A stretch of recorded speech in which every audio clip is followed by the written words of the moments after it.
This is Alex Hilton speaking with Michael Meacher for Labourhome. Michael, thank you very much for speaking with us.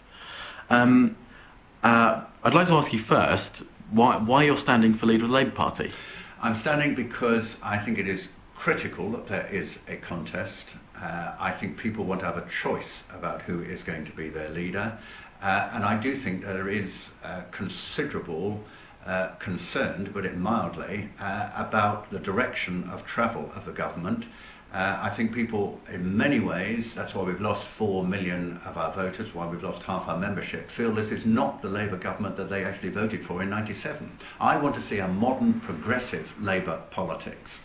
But I think the idea that that means New Labour is completely wrong. I think there's a very large section, more than half of the Labour Party and of the electorate, who at this present time are completely disenfranchised. I want to put forward different policies. One is that there should be greater independence of the United States as a foreign policy. It's over, obviously, Iraq, Lebanon, and possibly over Iran. And I think there are very strong feelings that, yes, America is our friend, but ultimately it is British fundamental policy, British interests which have got to prevail. Secondly, we have a society today where a few hundred city slickers have just carried off £9 billion of bonuses in the city, whilst at the same time 12.5 million people, more than a fifth of our entire population, are living in what the government itself says is poverty, less than 60% of median income. I think that's intolerable. We've got to deal with growing inequality, which I never expected to see under a Labour government. Thirdly, I think climate survival. The record on dealing with climate change with the government is not a bad one, but it's not a good one either. It is far, far short of what it should be. Just one example, we get 4% of our electricity generation from renewable sources of energy. In Germany, France, Italy, Spain, it's 10 to 25%. In Scandinavia, it's 25-35%. And yet we have more renewable capacity in the north of the country than the rest of Europe put together, but we're not using it. I think we need a more accountable government. If we're going to re-engage with our party, with the electorate, you have to show that you're a government that listens. It's no point consulting and then going off and doing exactly what you intended to do anyway. I mean, look at Trident. I mean, we know that Tony Blair and Gordon Brown have already made up their mind. The debate next week is almost a farce because it's already been determined. The same about nuclear energy. The same about all the issues at party conference, when the conferences repeatedly overturns the platform and then the government just walks away and says they're not going to do it. I think that's completely wrong. And frankly, on public services, I think the privatisation, PFI is frankly a long-term disaster. I believe in public services, the ethos of public services, the equity, the accountability, the equality of opportunity and the democratic accountability. All of those are being sacrificed by privatisation. I want to reverse that. I hope you forgive me, but from the average Labour Party member's perspective, you don't seem to have a great chance of winning.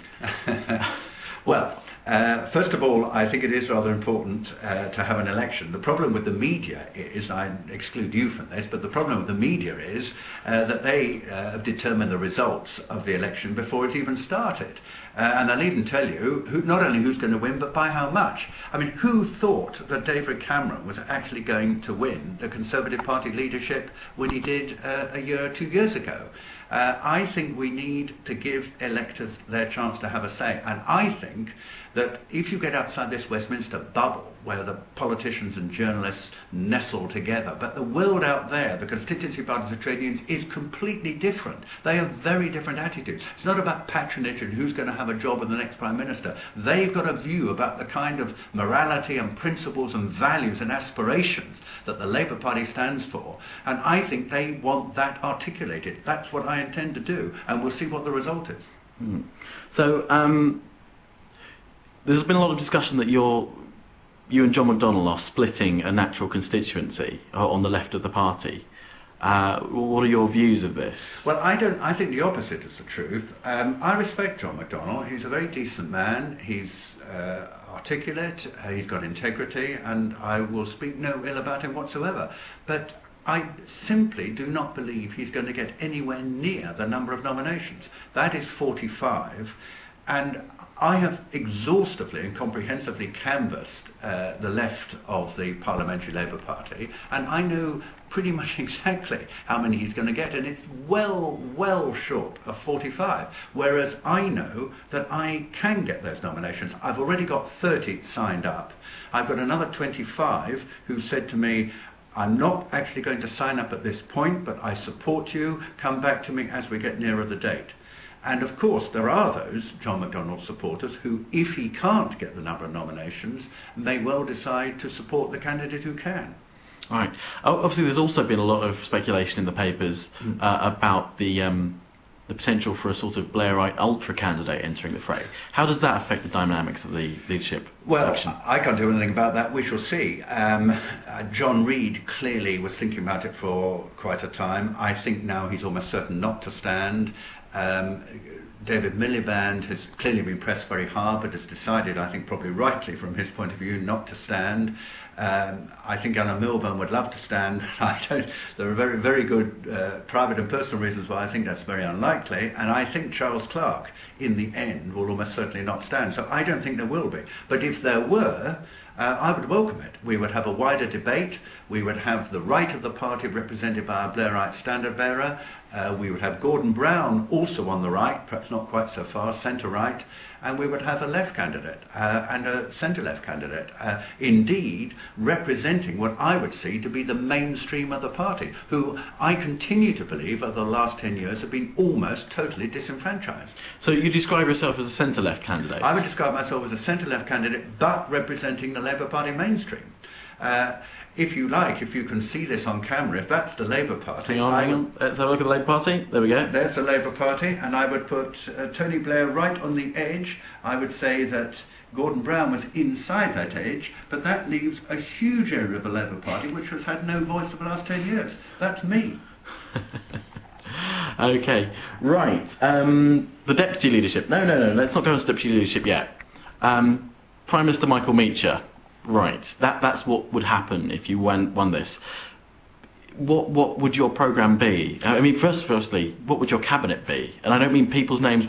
How would you fill a cabinet, a Meacher cabinet? Well, the first thing I would say about a Meacher cabinet, and I have to be absolutely honest with you, I certainly haven't drawn it up, and I have no intention of drawing it up at this stage, but if I were Prime Minister, I would want a balance within the party. One of the things I really find objectionable to a Blairite cabinet is that it is entirely one side of the party. And I don't think that's right. I mean, there are good people on the right, there are good people on the left. The people on the left, even the centre-left, have been completely frozen out. There isn't a single person out of the 20 currently in the cabinet who I would say represents that part of the Labour Party spectrum. So I would want balanced representation.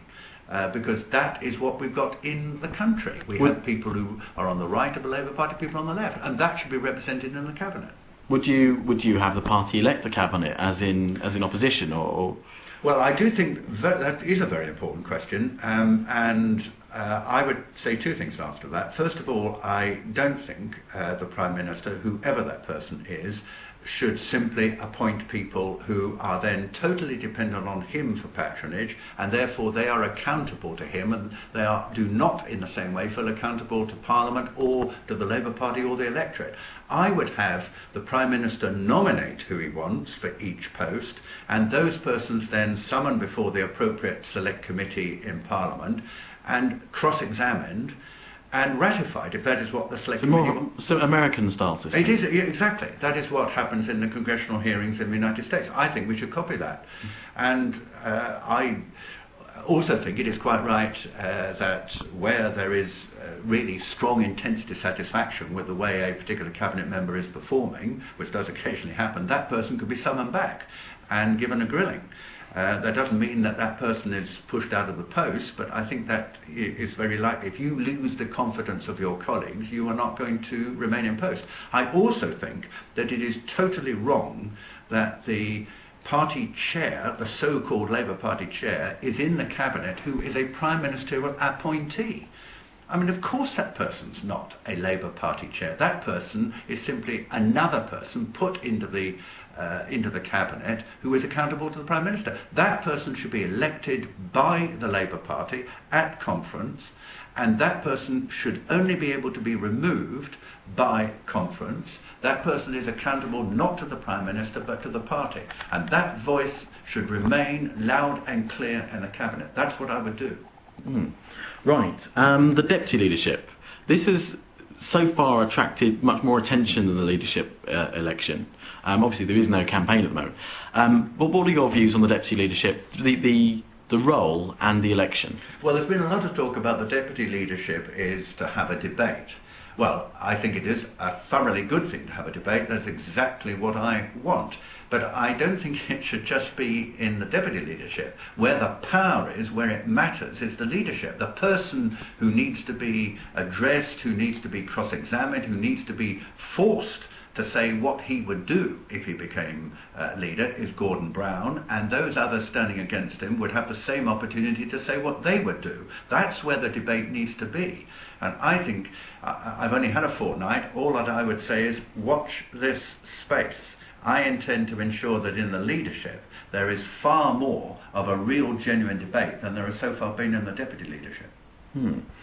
Right. I just wanted to ask you one last thing. Current affairs. We've got a number of important issues in Parliament at the moment. Would you just give us a roundup of your views on what's going on in Parliament at the moment? Well, I suppose the most important two things, one is this week, of course, the vote on Lord's reform. I voted against all the other options. I voted in favour of 80% elected, and I voted in favour of 100% elected. And I'm delighted that that won by more than 100 votes. I think that's a very, very good result. People say there's a lot of cynicism behind some of the votes, but you know, I think we have to accept House of Commons votes for what they are. The problem is, of course, that the Lords are almost certainly going to reject it, and there's then a question of whether the leadership of the party and of the government is going to press this issue. I can tell you that if it was me, I would press it. I want to see a genuinely accountable second chamber. And I think it's, there are a lot of questions about how the election is done. It would be disastrous if it was a closed list system in which the order of preference was determined by the party leadership. That would virtually be appointment again, but in a different form. It has to be an open, transparent list system where the order is determined by the party voting. There is still, of course, party political preference. The parties would still have a main choice, but it doesn't prevent other people standing, other interests as well, and I would favour that. The second issue is, of course, Trident next week. I think this is an incredibly important issue. There is no reason why this needs to be decided at this point. All the experts agree we could leave this another 5 years before we take a final decision. It's going to cost the country probably £75 billion, which is about 6% of our entire GDP. It's a momentous decision, and the consultation has been really derisory. It's been crushed into a period of about 3 months, with Parliament having, of course, in recess during Christmas. Very little real discussion of the depth of issues and the range of implications of this in the country. Okay, there is going to be a vote. I think 140 of us, or perhaps more, in the Labour Party are actually going to rebel and say that we should not replace Trident. I think there are very powerful reasons for that. It is not an independent British nuclear deterrent. It puts us in hot entirely to the Americans. They don't give us a kit because they think we're necessary for the defence of the West. They want us to be subservient to American policy. And thirdly, I think it completely destroys the Non-Proliferation Treaty. How can you say to Iran, you don't need nuclear weapons, when we ourselves are saying it is necessary for us to have nuclear weapons for our security, even though we're not, the MOD, Minister of Defence, can't even find a single enemy, either now or in the foreseeable future, that we face. So I think it's hypocritical. I think it's the wrong decision. I think there hasn't been consultation. And let me say, if I am Prime Minister, even if the vote is in favour of going ahead with replacing Trident, I would insist that we reopen this issue and that we have another vote on the basis of a full and adequate period of consultation, which in my view should be at least a year. Michael Meacher, thank you very much. Thank you.